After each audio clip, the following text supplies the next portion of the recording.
headquarters of common sense. Talk Radio.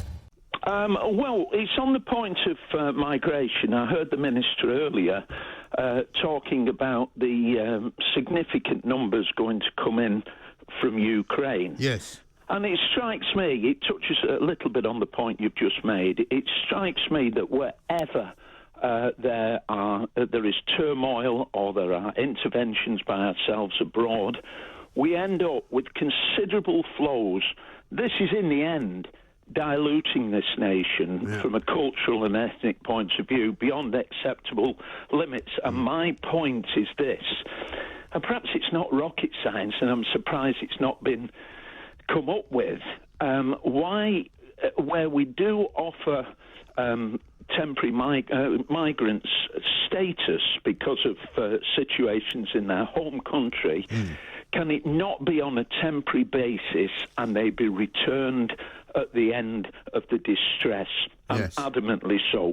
Because if that doesn't happen, we will inevitably attract all sorts of elements, whether it be from Ukraine, Afghanistan, wherever it is in the world, who want to take all sorts of advantage politically, terrorism, economically. Well, even if they're not taking advantage, Stephen, I think you're right to say that it doesn't actually bode well for the future of the country, because it's a small country, it's a rather overpopulated country, and we don't, quite frankly, have the room to take the world's, unfortunates and the world's needy, because we just haven't got room for them.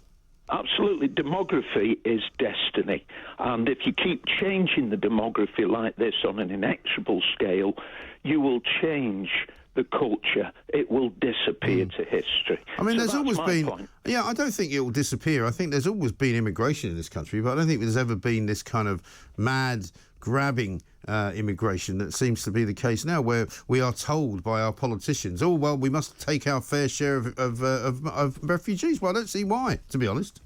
Yeah, absolutely. It's a new feature of the political landscape in this and latter part of the last century, where, we deal with the problem by admitting their nation. I mean, Hong Kong, 5 million. For goodness sake, 1 million already here. Yeah. We never asked the British people about this. No, you're absolutely right. It's a very good point you make, Stephen, because we have heard over the course of the weekend, haven't we, that there will be as many, possibly as 4 million refugees fleeing from Ukraine into Poland. Poland can't take 4 million refugees. Obviously, there are already people who are coming through Western Europe asking if they could end up in the UK. Priti Patel was getting in the neck over the weekend from some Labour MPs who were saying, you must open up the offices, you must make it easier for them to come here. Well, I'm sorry. I know that things are bad in Ukraine. I know that things are bad in Eritrea. I know that things are bad in Libya. I know that things might be bad in Afghanistan. But, we cannot be the end destination for everybody who's having a hard time in the world. I'm sorry, we just don't have the room.